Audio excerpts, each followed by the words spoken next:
Bora lá, segundo bloco do nosso encontro de hoje. E a gente estava falando sobre o quê?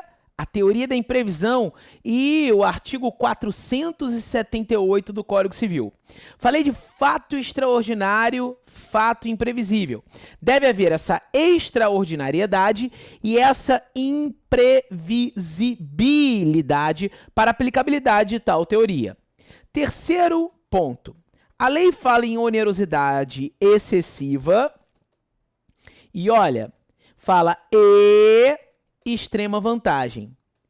Eu critico muito esse lance da extrema vantagem. Por quê? Em regra, a desgraça de um acarreta a desgraça do outro. O fato de um se encontrar em onerosidade excessiva não significa que o outro se encontra em extrema vantagem. Ah, eu tô em onerosidade excessiva. E o outro fala, caraca, eu tô em onerosidade e extrema vantagem. Não. Em regra, a desgraça de um acarretará a desgraça do outro. Então, onerosidade excessiva e extrema vantagem. Extrema vantagem são requisitos da lei. Para uma prova fechada, objetiva, prefiro que vocês analisem o artigo 478, 478 e marquem assim na prova. Se fala também em resolução. O que é resolução mesmo? É o término, é a extinção. Aqui também se fala em resolução. Resolução. Perfeito? Bom, resolução é o término. E aí a doutrina do direito civil fala assim, opa, quem pode o mais, pode o menos. Se a parte pode pedir a resolução, o que impede dela vir pedir a revisão? Se a parte pode pedir a resolução, o que impede dela vir pedir a revisão? Nada. Quem pode o mais, pode o menos. Mas numa prova objetiva como a sua, eu prefiro que você marque resolução. E o juiz, analisando e considerando aí a teoria da imprevisão, os efeitos dessa sentença prolatada por esse magistrado irão retroagir à data da citação. Irão retroagir à data da citação. Então, os efeitos da sentença, a sentença, ela produz efeitos ex tunc. Por quê? Porque retroagem à data da citação. Iremos retroagir à data da citação. São efeitos ex tunc. Perfeito, gente? E assim, então, aplicamos a teoria da imprevisão. Por fim, para a extinção dos contratos por causas posteriores, nós podemos citar aqui a morte. A morte seria o quinto caso, mas a morte só extingue os contratos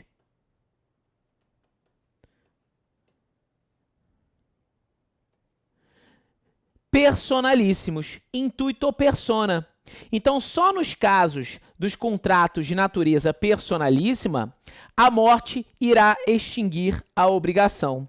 Somente nos casos de extinção aí por morte, nos casos, tá? Nos casos que se refere ao tema, tá? Aos casos que se refere aí ao tema relacionado, tudo bem? Relacionado aos contratos de natureza personalíssima.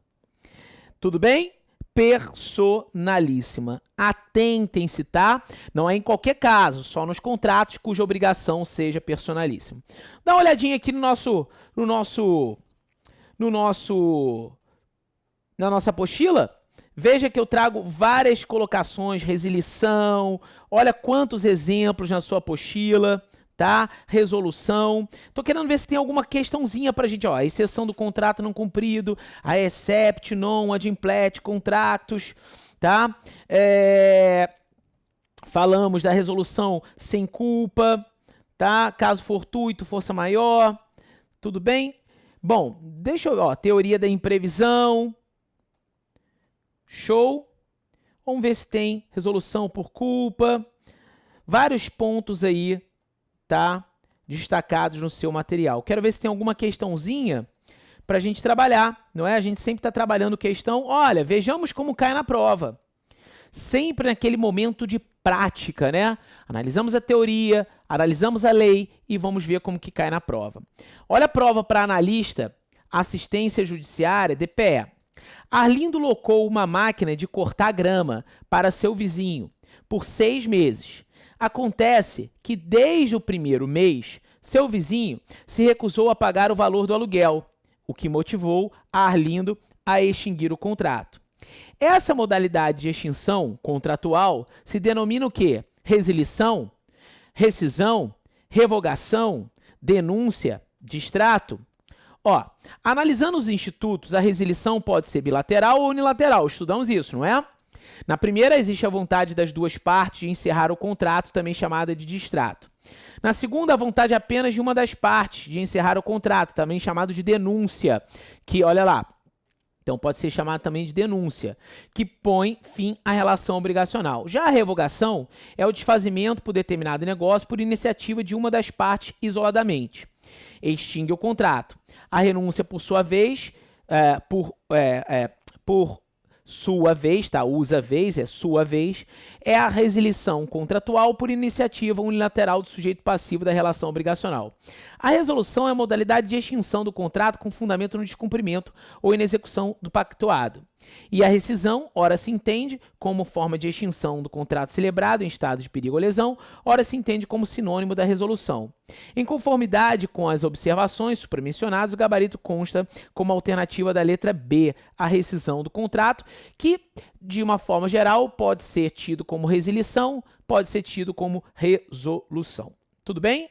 Olha, chegamos então agora a um novo assunto no nosso estudo, que é o assunto da responsabilidade civil.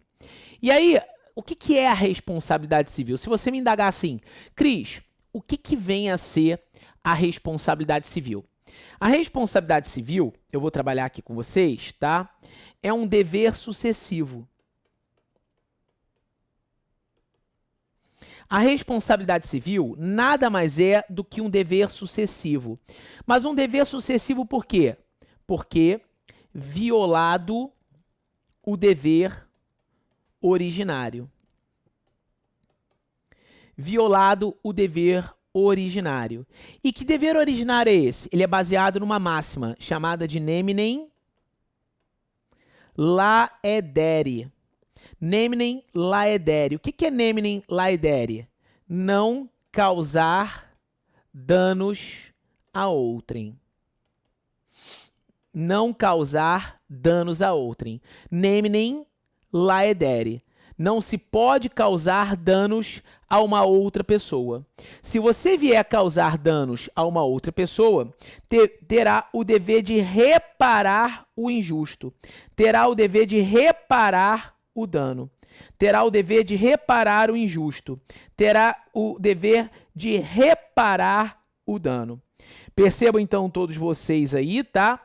Que esse é o dever sucessivo, que nada mais é do que a responsabilidade civil, a reparação do injusto causado. Tudo bem? Mas para que haja responsabilidade civil, eu inseri aqui para vocês alguns pressupostos. Eu vou colocar só como conduta, tudo bem? Só como conduta. Vou apagar essa parte aqui que eu deixei na apostila para vocês. Tá? Conduta. Conduta é o primeiro pressuposto, então, da responsabilidade civil. E essa conduta, doutores, ela pode ser uma conduta de natureza lícita ou ela pode ser uma conduta de natureza ilícita. Então, a conduta ela poderá ser lícita ou a conduta poderá ser ilícita. Ilícita. A conduta poderá ser lícita ou a conduta poderá ser ilícita. Peraí, Cris. A conduta lícita, você está falando aí, a conduta lícita gera o dever de indenizar?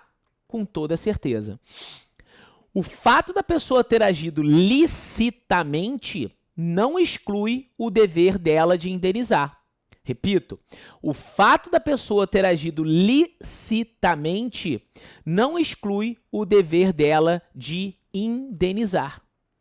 Então, por exemplo, vamos imaginar um delegado de polícia que está portando a sua arma. E aí 3 meliantes vêm para atacar ele. Ele atira nos meliantes. Pam, pam, pam, pam. Só que os tiros vazam o peito de um dos meliantes e atingem uma pessoa que estava atrás. O tiro entrou e saiu. E atingiu uma pessoa que estava atrás dessa. Que nada tinha a ver com a história. Nada tinha a ver com a história. Nesse caso, amigos e amigas que me escutam, o fato dele ter agido em legítima defesa exclui o dever dele de indenizar? Não. Não será excluído o dever dele de indenizar. O fato dele ter agido licitamente exclui a ilicitude, mas não exclui o dever de indenizar. Agora, claro que uma conduta antijurídica ilícita gera o dever de indenizar. Só que essa conduta ilícita pode ser subjetiva e ela pode ser objetiva. Bom, claro, quando a conduta ilícita for subjetiva, haverá a responsabilidade civil de natureza subjetiva. Ou seja, responsabilidade civil subjetiva,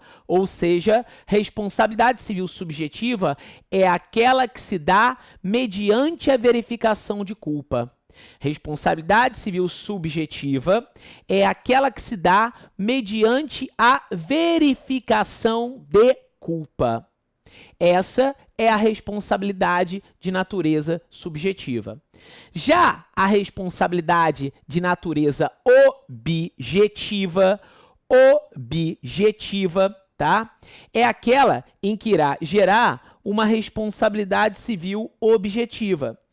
E essa responsabilidade, esse ilícito objetivo, nós chamamos ele de abuso de direito. Abuso de direito. E esse ilícito objetivo, nós chamamos ele de abuso de direito. O que é esse abuso de direito? Um ato ilícito objetivo. Ou seja, o que é esse ato ilícito objetivo? É aquele que não analisamos a culpa. É aquele que a culpa não é analisada. Repito, é aquele em que a culpa não é analisada. É o abuso de direito. Olha o nome, abuso de direito. Ou seja, a pessoa tem um direito, mas excede os fins colimados pela lei. A pessoa tem um direito, mas ela excede aquilo determinado pela lei. Ela vai contra os costumes, a boa-fé, ela quebra a função social.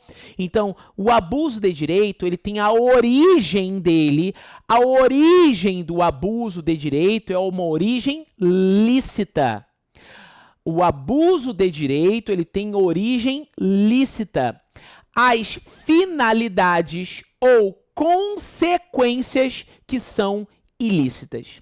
As finalidades ou consequências que são ilícitas.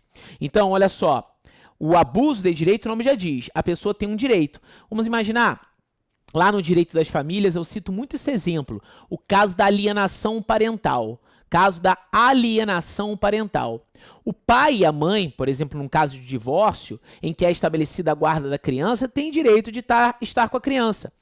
Mas, nesse momento, não poderá praticar a alienação parental. Nesse momento, não poderá praticar a alienação parental.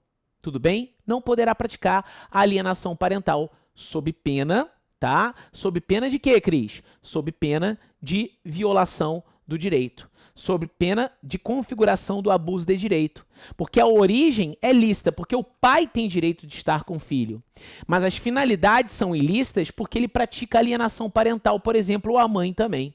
Então, quando praticado o abuso de direito, a responsabilidade civil será objetiva. E eu lembro, a origem é lícita, as finalidades que são ilícitas. As finalidades que são ilícitas.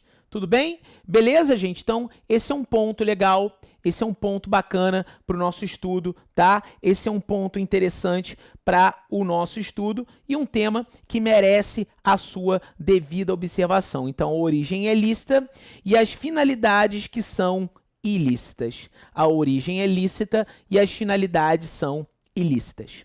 Tudo bem, galera? Beleza? Bom, conduta. Conduta é o primeiro pressuposto da responsabilidade civil. O segundo pressuposto é a culpa. E eu quero deixar uma coisa clara aqui para vocês. A regra no Código Civil, é a da responsabilidade civil subjetiva, aquela que se dá mediante a verificação de culpa. A regra no Código Civil é a da responsabilidade civil de natureza subjetiva, ou seja, aquela que se dá mediante a verificação de culpa. E aí muitos de vocês devem estar me perguntando assim, então a responsabilidade civil objetiva é aquela, tá? Que você analisa que é a que independe de culpa. Eu sei.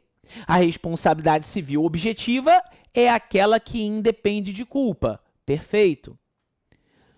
Mas eu quero deixar bem claro aqui uma coisa para vocês. Essa responsabilidade civil objetiva, ela é exceção? Não. Eu, como autor, no meu livro Direito Civil Sistematizado, eu não coloco ela como uma responsabilidade que é uma exceção. Não faço isso. Não faço isso. Não coloco como exceção. E por que não? Por que eu não coloco como exceção? Por que não? Porque o que eu entendo hoje é que existe um alargamento da responsabilidade civil de natureza objetiva. Existe um maior número de hipóteses que geram essa ocorrência. Então, existe um maior número de hipóteses que geram essa responsabilidade civil de natureza objetiva. Então, quando haverá a responsabilidade civil objetiva, Cris? E o que é a responsabilidade civil objetiva? A responsabilidade civil objetiva é aquela que independe de culpa, que não depende de culpa, ou seja, que ela independe de culpa. Essa é a responsabilidade civil de natureza objetiva. Mas quando ela ocorre, quando que se dá a responsabilidade civil objetiva? Haverá a responsabilidade civil objetiva quando a lei dispuser ou quando a atividade desenvolvida pela parte for uma atividade de risco.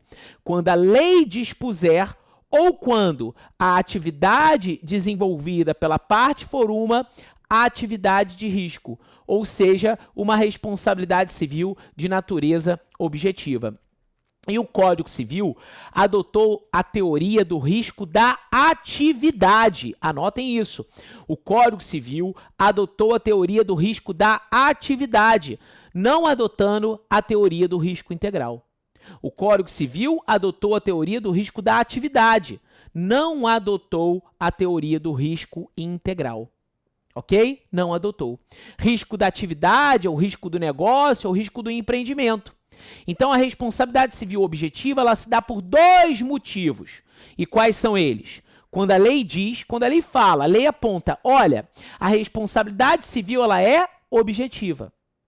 Ou quando a atividade desenvolvida pela parte for uma atividade de risco. Ou quando a atividade desenvolvida pela parte for uma atividade de risco. E aí, então, vamos poder falar da responsabilidade civil de natureza objetiva. Mas a regra no Código Civil é a da responsabilidade civil que depende da verificação de culpa.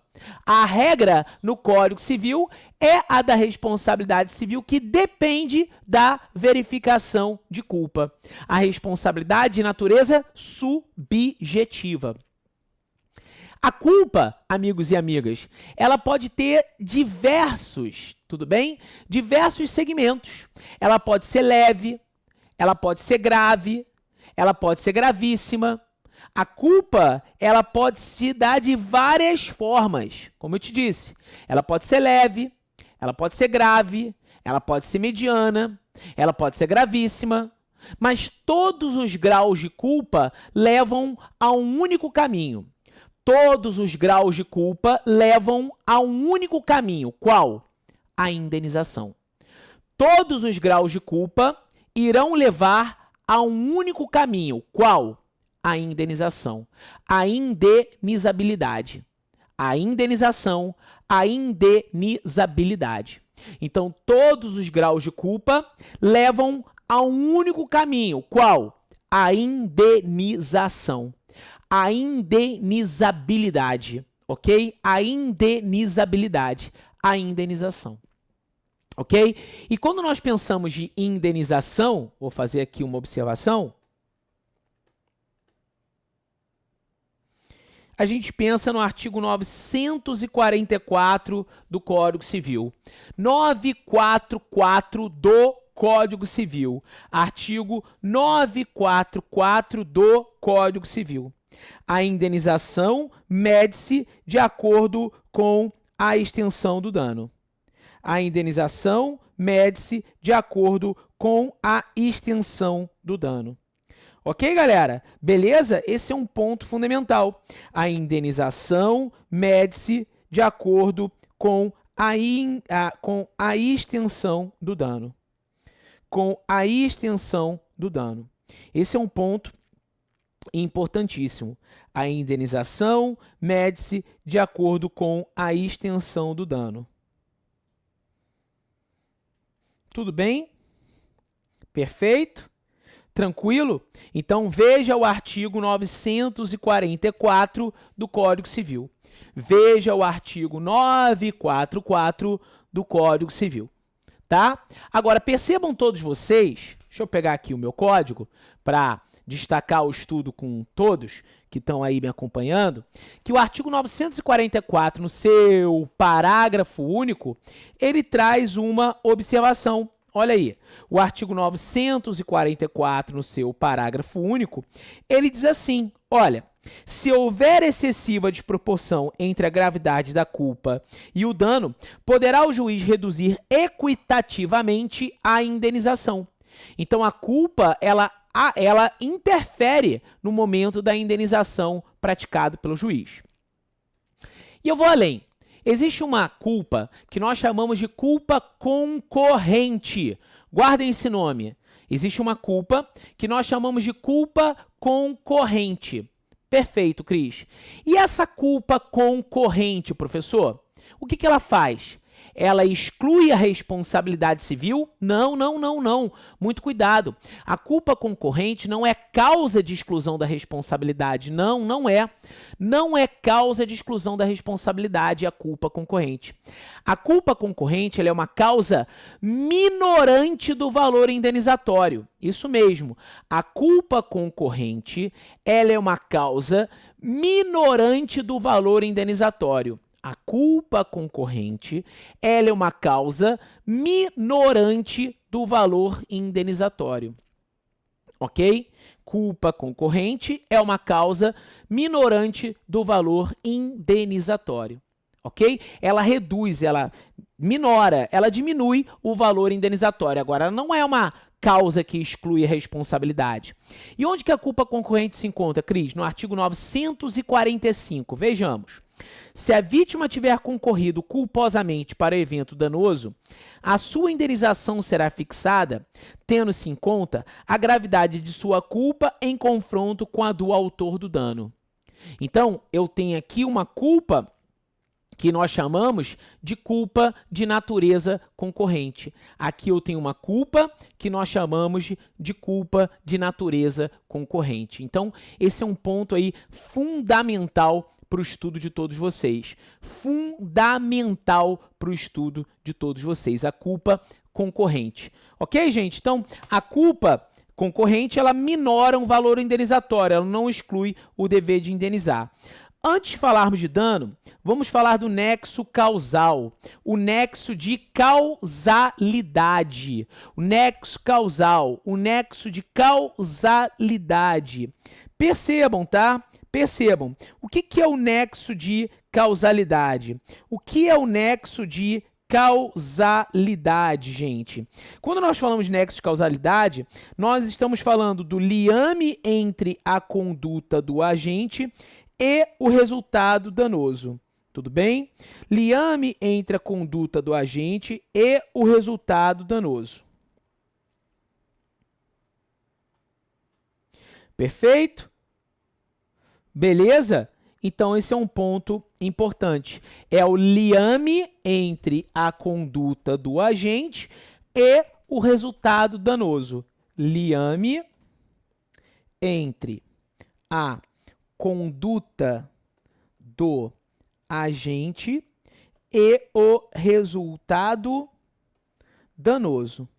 Isso é nexo causal. Isso é o nexo de causalidade. E deixa eu dizer uma coisa aqui para vocês, tá?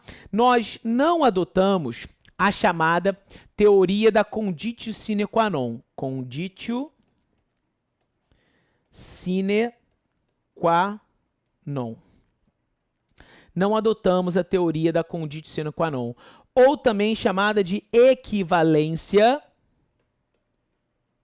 das condições. Não adotamos a teoria da conditio sine qua non ou equivalência das condições. O que essa teoria ela diz? Ela não diferencia os antecedentes do resultado danoso. Ela não diferencia os antecedentes do resultado danoso. Ou seja, para essa teoria, tudo aquilo que concorra para o evento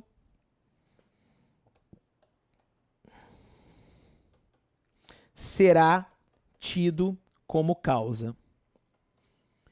Então, tudo aquilo que concorra para o evento será tido como causa. Ela não diferencia os antecedentes do resultado danoso, ou seja, para essa teoria, tudo aquilo que concorra para o evento será tido como causa. Ela não é adotada em nosso ordenamento jurídico. Nós adotamos a teoria do dano direto e imediato. Imediato. Teoria do dano direto e imediato, presente no artigo 403 do Código Civil. Ou seja, somente a causa direta e imediata fundamenta o nexo causal. Ok? Somente a causa direta e imediata irá fundamentar o nexo causal, o nexo de causalidade. Somente a causa direta e imediata irá fundamentar o nexo causal, o nexo de causalidade. Então, nós não adotamos a teoria do dano direto e imediato porque ela não diferencia os antecedentes do resultado danoso, ou seja, tudo aquilo que concorra para o evento será tido como causa, ok? E sim, adotamos a teoria do dano direto e imediato. Somente a causa direta e imediata fundamentará a responsabilidade civil. Ok, galera? Beleza? Então, muita atenção para esse tema.